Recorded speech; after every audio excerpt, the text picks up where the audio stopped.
GoToWebinar so that we can have an engaging presentation. You should see the control panel pictured on your screen right now. If you don't, it's because it's been minimized. And you can pull it back out by going to the Grab tab, which hides and shows the control panel. And that's B on the picture on the slide. There's also an attendee list where you can see the participants on the call.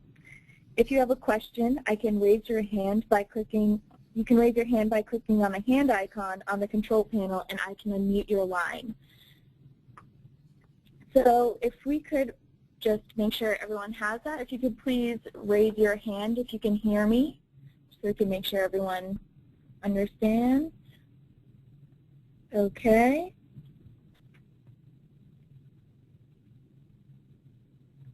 I don't have the picture.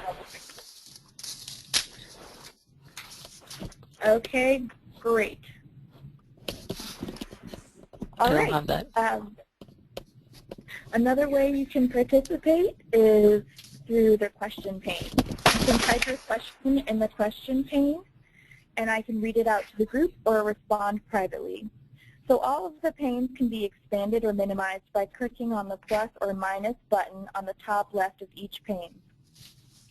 So just a quick note, in the past we've had some audio trouble, and if for some reason you're having difficulty being heard, you'll want to make sure that you're not muted by your phone and that you've entered the audio pin provided to you at the beginning of the call. If that doesn't work, you can hang back up and call back in to make sure to enter the audio pin. And we'll get started.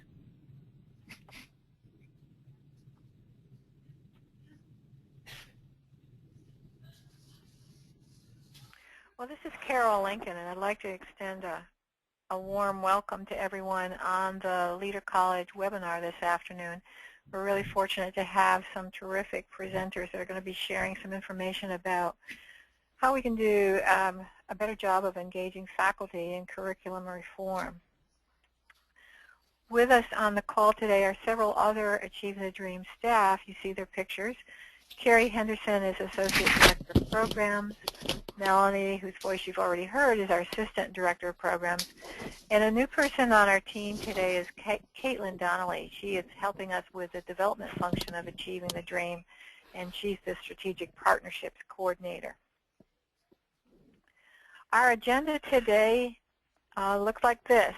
We will start off with a few notes of Achieving the Dream business, some updates for you. Got a couple of shout-outs to colleges that are doing some wonderful work in the tradition of being a leader college. And then, of course, we'll have time for our presentation with our guest, and hopefully we'll be able to have some question and answer discussion, and then a brief note at the end about when the next Leader College webinar is scheduled. So let me jump into it here so we save as much time as possible for our presenters. First of all, we wanted to call to your attention that we are soon to release the Leah Meyer Austin Award applications coming out on Monday. You can find it on our website. There's more information there about how to go about applying. But we encourage leader colleges to give this a serious look. This is leader colleges are the ones that typically are going to have the most convincing data to qualify them for winning the award. And as you know, there is a financial prize attached to that. Secondly, we wanted to let you know that we're starting a new webinar series that we're calling ATD Technology Solutions.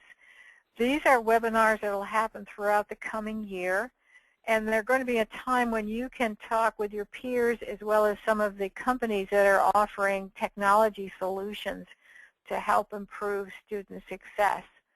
There's going to be, the first one is going to be on Wednesday, September 17th at 12:30 Eastern Time, and that one's going to feature some discussion by Odessa College and Zogotech, where the Zogotech strategy has been helping Odessa make dramatic improvement in retention. You can go there now and register for that session, and of course it'll be recorded and available afterwards as well. We want to take a moment to extend a proper congratulations to the colleges that were selected to be in the top 10 of Aspen Prize finalists this year. You know, the Aspen Prize is given every 2 years. There's $1 million prize package which is shared by the institutions that rise to the top of that competition. It's a very, very rigorous competition, and colleges that reach the finalist stage have to have had data that shows they are making significant advancements in student learning, in completion, in graduation rates, and that they are also paying a good bit of attention to equity issues, and they've got good records in employment and workforce placement. So these 5 colleges on your screen were among the top 10 this year. 50% of the top 10 were ATD colleges, and 3 of them were also leader colleges. So congratulations to all of you. We're really going to be rooting for you and hoping that maybe this will be another year when an ATD institution wins the big prize. Let's turn to today's topic, faculty engagement and curriculum reform. We've got with us today some great colleagues who have volunteered to put this presentation together. Lori, Amparo, and Barbara, they're from Bunker Hill and from Montgomery County Community College. These 2 colleges were the ones you will remember who shared the honors this year of winning the Leah Meyer Austin Award. And we asked them because of that, because part of their award was made on the fact that they had made some terrific advances in working with their faculty. We asked them to put together a presentation today to talk about how they've been doing their work. So I am going to turn it over to them and ask them to go ahead and share with us their wisdom about how to do this work. When they finish their presentation, Carrie Henderson on our team is going to facilitate questions and answers from all of you. So please go ahead. Let's hear from our colleagues from Bunker Hill and Montgomery County. Hi, this is Lori Catalozzi, Dean of Humanities and Learning Communities at Bunker Hill. I apologize in advance because I have a cold, so if you hear some coughing or sniffling in the background, my apologies. Happy to be with you today. I thought I would start by just giving some brief context about Bunker Hill. We are, as you know, an urban institution in the heart of Boston, and one of the most diverse institutions in New England. We focused our conversation today on the curriculum reform that's been accomplished in our developmental math program. That started in 2008. It's significant to note that 80% of our students place into some level of developmental math. We continue to be engaged in the continuous improvement process with our developmental math curriculum, and I'm thrilled that Amparo Hernandez-Folch, professor of mathematics who's been with us 28 years, could be here today to share her wisdom with you in terms of the change process and what it takes to enact transformative curricular reform. We can go to the next slide. Great. So just to give you my brief perspective from my role as an administrator, and a little bit of context about the change at Bunker Hill. So curricular reform by its very nature is transformative. In order to be successful, it can't be small, can't be a boutique program. You really need to require not only changes in how you do things, but shifts in thinking. And that's really what transformative change is all about. It's paradigm shifting work that you're doing when you're talking about curriculum reform. Next.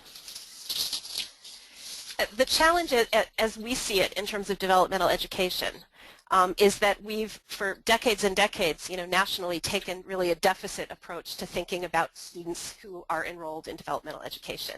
And what curricular reform, particularly in the math department, did is turn that deficit approach on its head and really approach teaching mathematics from an asset-based approach and a learner-centered approach. And that's a critical shift in thinking for us.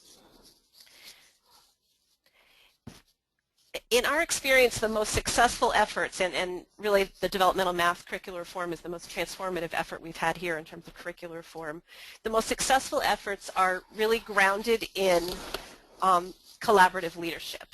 And by definition, what that means is leadership at every level of the institution, from the president to faculty, to the advisors who are on the front lines advising students into courses.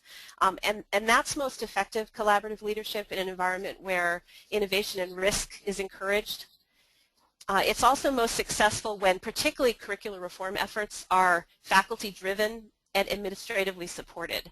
I think of the change process at the community college as a sandwich, really, where you've got the grassroots driven work grounded in teaching and learning in the classroom, and the administrative support to drive that work forward with funding, with incentives, with vision that can help move things forward.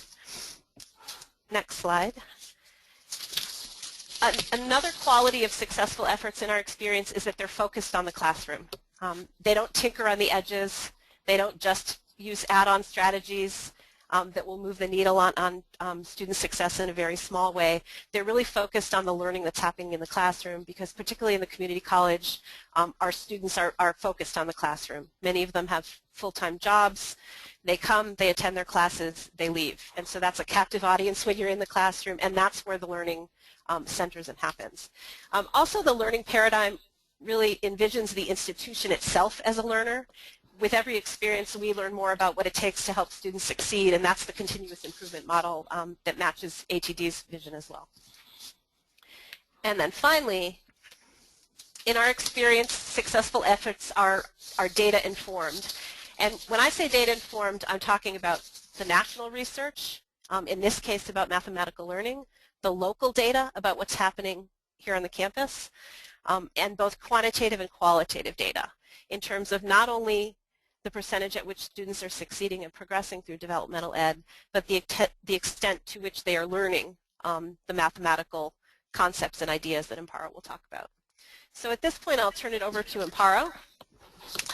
Hi. Hi. Okay, I'm Amparo Hernandez-Foch, and as Lori introduced me, you know, I have been teaching in Bunker Hill Community College for the last 28 years. And my passion has been precisely developmental math education.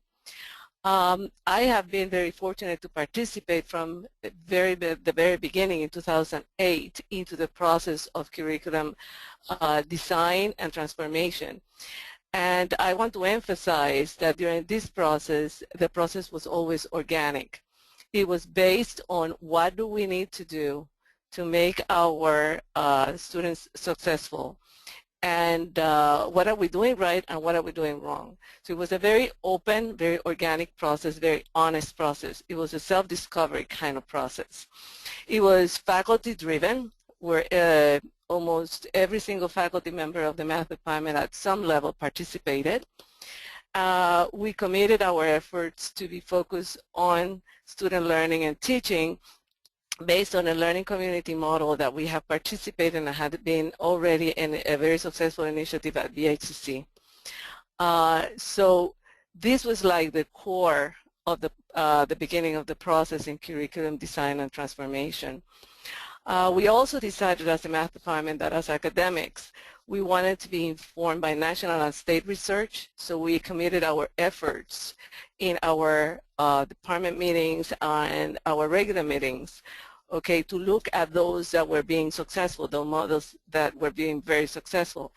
Also, we looked at the institutional evidence, you know, what were our success rates, what are we doing in terms of equity, what are our, you know, how the different groups in Bunker Hill, first generation, college, etc. So we were informed by institutional data at all times, and also by the job market trends. We wanted to know if we needed to incorporate or redesign our objectives, the learning objectives.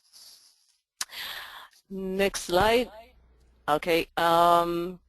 We wanted from the very beginning, we realized that if we wanted this transformation to be successful, we had very essential ingredients that we had to conform with.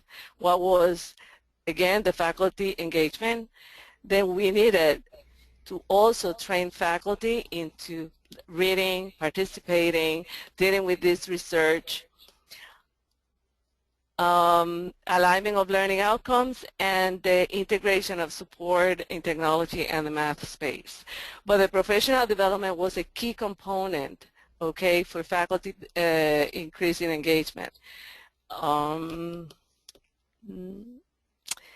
Then the key strategies that we used, we decided that we needed someone to be coordinating our efforts, so we included as part of the team a developmental math coordinator. We developed the initiative between the group that was working in the curriculum, a developmental math working group. That was a very, very strategic and very successful partnership in the math department of a group of people that decided that that continuous effort, that continuous improvement would be sustainable in the math department. We wanted it to be done on a consensus building attitude. We wanted everybody to participate. We wanted to hear all the yes and the no's and whys, and every single question needed to be answered. And we needed financial support, and we had financial support from the administration. And we were very fortunate to be able to share with the administration a sense of urgency that this had to happen as quick as possible for the benefit of our students. As you see in our last slide, the developmental math successful course completion, we have their data that shows you between 2008 and 2013 what has been our success rate. In 2013, as you see, we have 71%, we achieved 60, or I cannot see very well here, but definitely you can see our trend, and we are very proud of what we have achieved in this particular transformation. Hello. Excellent. The one thing I would add is that as we look at this data is that we have achieved narrowing of achievement gaps in a big way, particularly for our Black African American population, which in fall of 2009 succeeded in developmental math with a grade of C or better at a rate of 51%, and now we're not only up to 66%, but we are also closing the achievement gap in relation to white students. So Black African American, Hispanic, Latino, and white students are our three largest populations of the college, and that's what the chart reflects. So the boat is rising for everyone, and we are also closing achievement gaps along the way. So great job, Amparo and the team. Thank you, Lori and Amparo from Bunker Hill. Now we will turn it over to Barbara Lantz from Montgomery County Community College.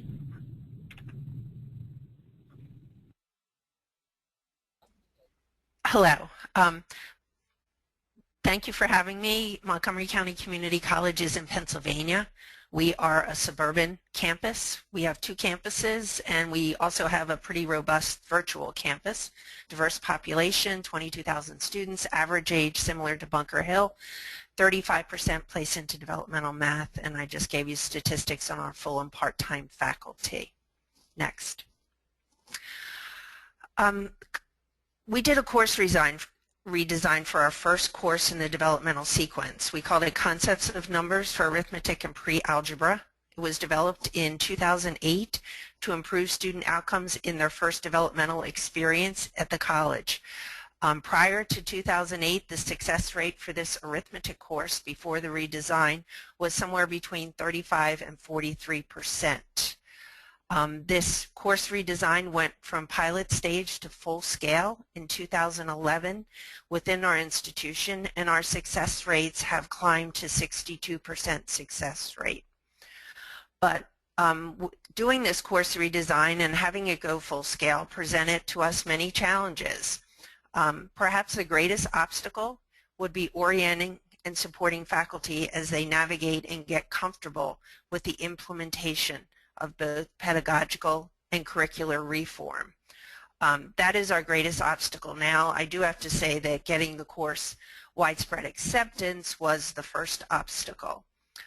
This particular course seeks to foster students' conceptual understanding of numbers and utilizes an instructional approach that differs significantly from what is commonly seen in traditional mathematics classrooms. We went from small group and one-on-one orientations internally, and in doing that we realized that these once-and-done orientations did not begin to touch the surface of challenges and issues that arose, evidenced by emails, phone calls, etc. As concepts expanded within our institution and outside the institution, we're now in 12 other colleges, from the University of Alaska piloting concepts to Triton College, where it is full scale in Illinois, to Palomar College in California that is somewhere in the middle. We realized with this expansion that the orientation of new faculty was a critical activity to ensure that the course was implemented as was designed. The course is reorganization of the subject matter, and most importantly, the change in teaching methods required faculty to move away from a lecture, drill, and practice approach. To change from a lecture-based mode of instruction to a discovery facilitation format required time, practice, and support from those who have had some experience with this. Next slide, please. In 2011, we were lucky enough to be awarded a grant from the Community College Research Center to replicate the course at other institutions, and also, which I consider very important, to improve the course from within our own institution. Our group, CONNECT, which is an acronym for Concept of Numbers, Network of Educators' Collaborative Thoughts, was created. We had 5 meetings per semester. Each faculty member who participated was given a $1,000 stipend, and we did this for 3 semesters. And at the end of 3 semesters, 19 of 21 faculty who taught the course have participated in our professional development sessions. Next slide, please. Concept of Numbers. As part of the grant, we were asked to produce a brochure, which we'll just take a quick look at the brochure. We did this multiple times during the session. If you could click on that Concept of Numbers link.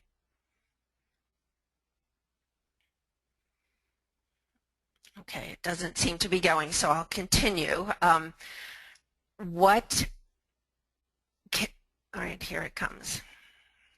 Okay, this is just a sample. We can just quickly look at it of what our brochure. We gave an overview. We talked about the teaching approach.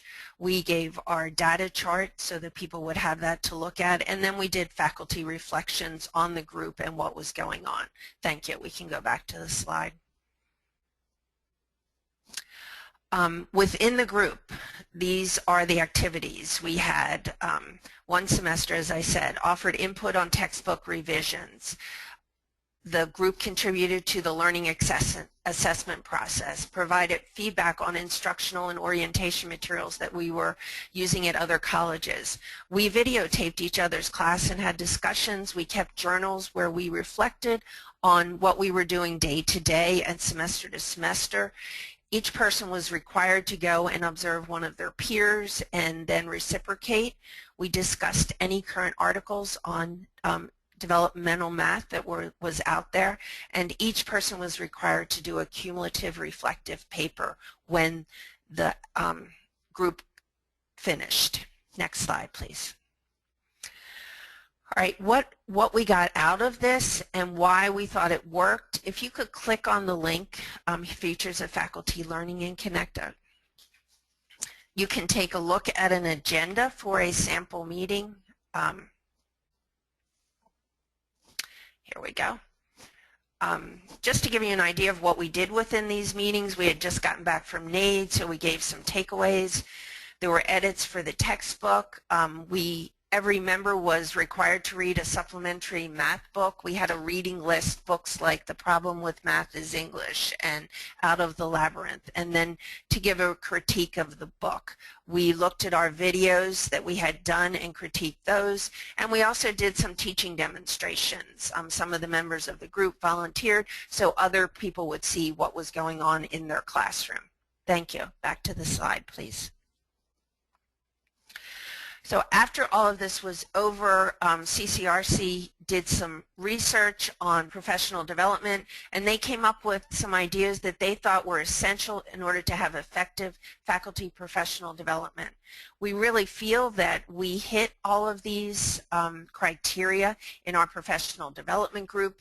It was meaningful, it was definitely contextualized, people reflected, and it was very structured. So we feel like in doing that, that we ended up with a successful group. Next slide, please. This fall, New Directions for Community College is coming out with an article that was authored by people from the Community College Research Center and myself. That is not out yet. It is coming. These two links here, the first one is on the Community College Research Center and what they think should be involved in faculty professional development, and then I did a response to that article talking about what we did, which seemed to be in line with their thoughts. Next slide. That's it. Thank you.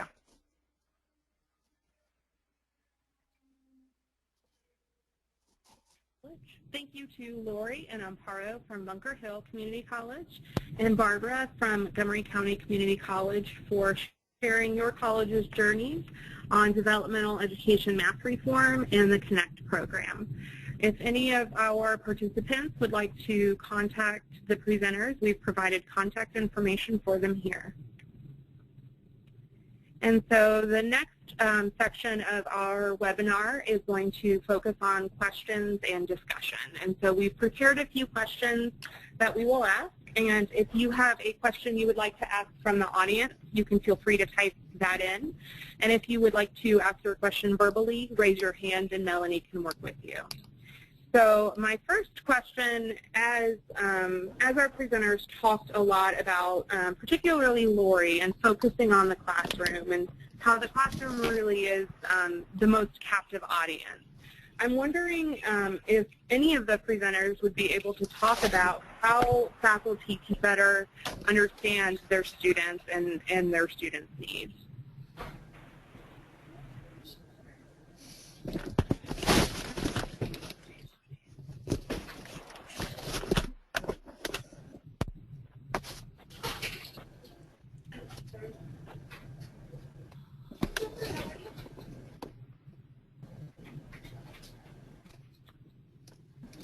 It sounds like we might be having some technical difficulties.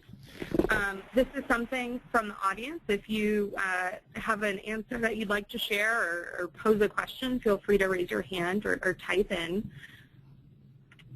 I'm wondering, Lori, Amparo, or Barbara, do you have any thoughts on ways that faculty can better understand their students? Absolutely. I'm teaching closer, for example, now Monday, Tuesday, Wednesday, and Thursday. And it is my, I have an echo, so it's very hard for me to talk. Hello. Hi.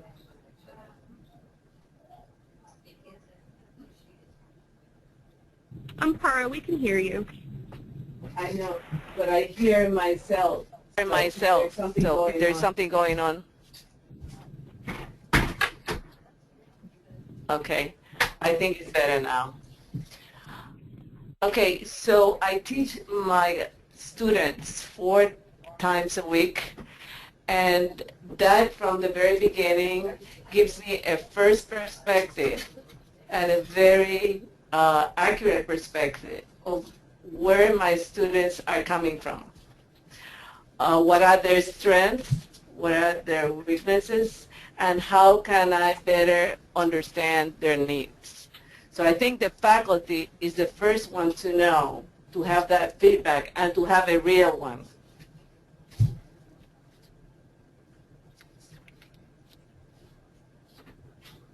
Excellent. Thank you, Amparo. A related question is how faculty can develop classroom strategies that are equitable and collaborative. And so that seemed to be a theme that permeated throughout the presentations, and I'm wondering if anyone can speak to that.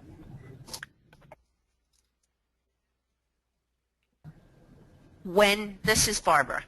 when you speak about collaborative, I think that is extremely important in a classroom, and I'm also going to go back to the first question, how do we better understand our students? If students can work in a collaborative atmosphere, if you get them together to understand each other and to know each other, that's going to help me better understand them and them to better understand each other. They feel like they are on the same level as other students in their class. They're feeling more comfortable. I think that strategy is important to do as soon as possible when the semester starts, and that would be making students feel comfortable in the classroom with you and with their peers. And once you've established that, it seems that learning opens up. Questions are more free-flowing. Responses are not, they're not afraid of giving responses. They're not afraid of doing board work. And I think all of that goes back to the classroom atmosphere, and that if the classroom atmosphere, if there is respect, if everyone feels equal, and if they feel that their input is important, much more will take place. I agree with Barbara. I think that level of engagement happens very quickly in that level of collaborative environment. Excellent. Thank you both. This is a question for the audience, and if you have a response, we would encourage you to either raise your hand or you can write it down, or just think about it. And Barbara, I would ask you to think about this question in the context of scaling between institutions. And so the question is, would Connect work at your college, and how would you adapt it to fit your college's needs?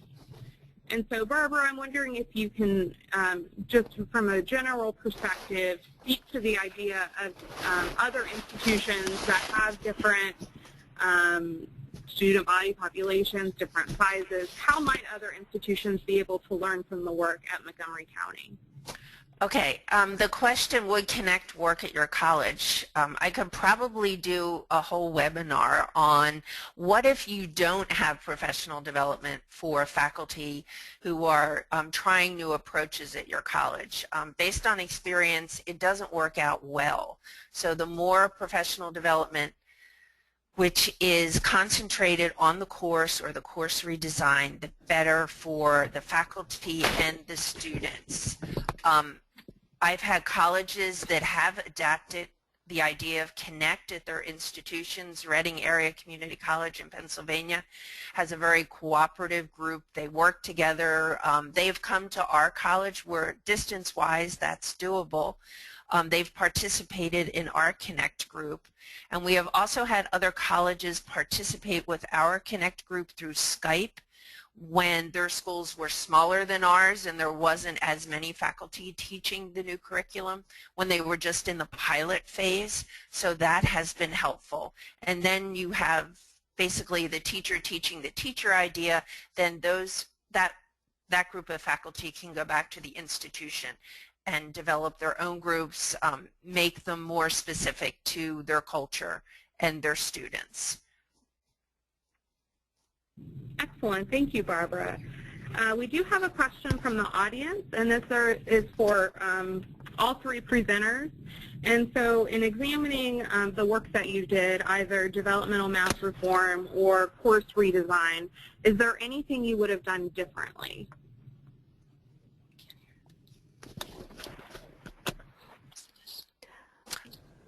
Can I answer that first?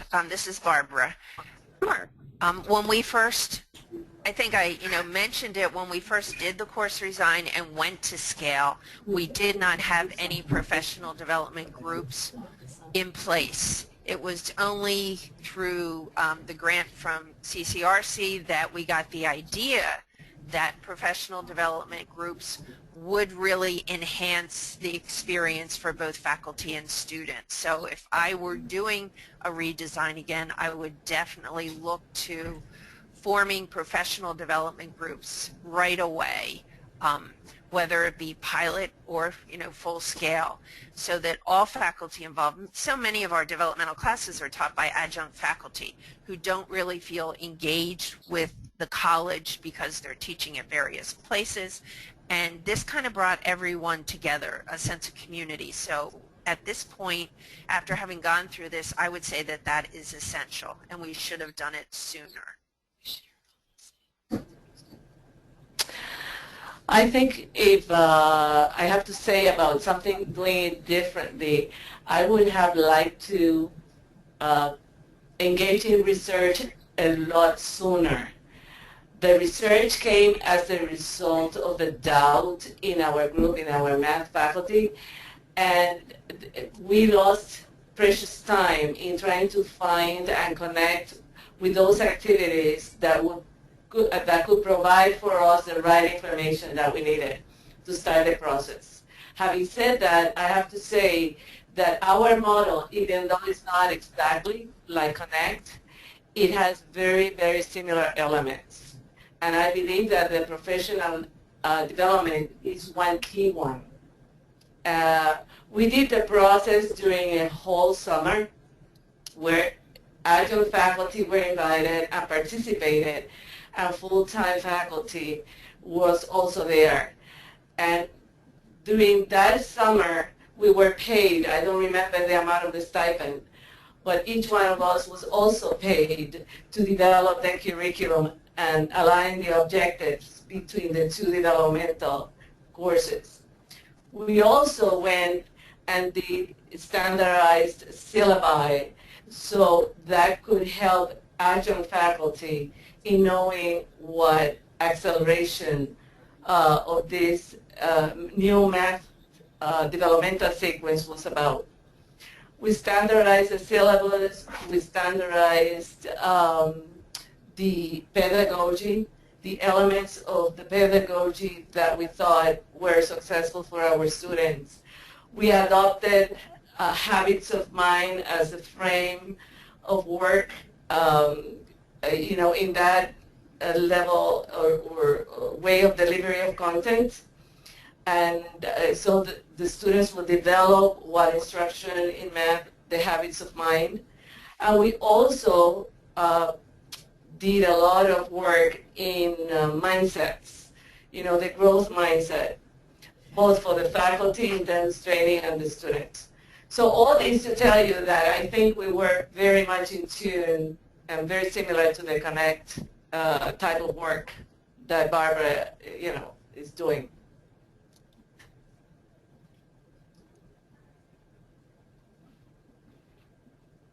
Thank you, Amparo. So it looks like there are no further questions, and so I will remind you that we will be posting this webinar to our YouTube channel, and you will be able to get a link in our next ATD network update that I believe is going out next week.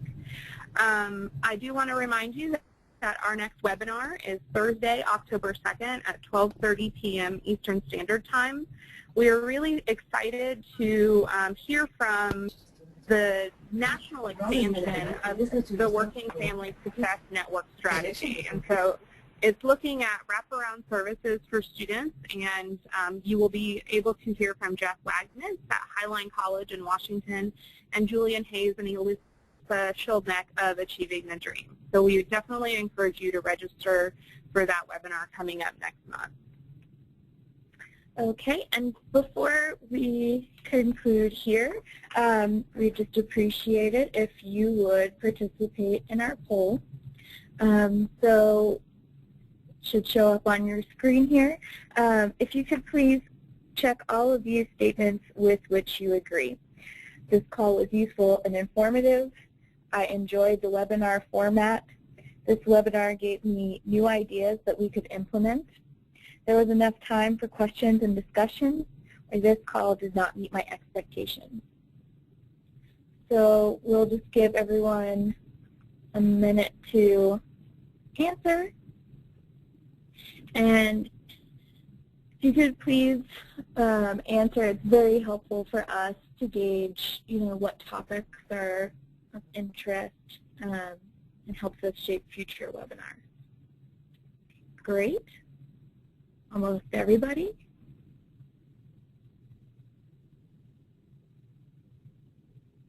Okay, 10 more seconds. Get them in there.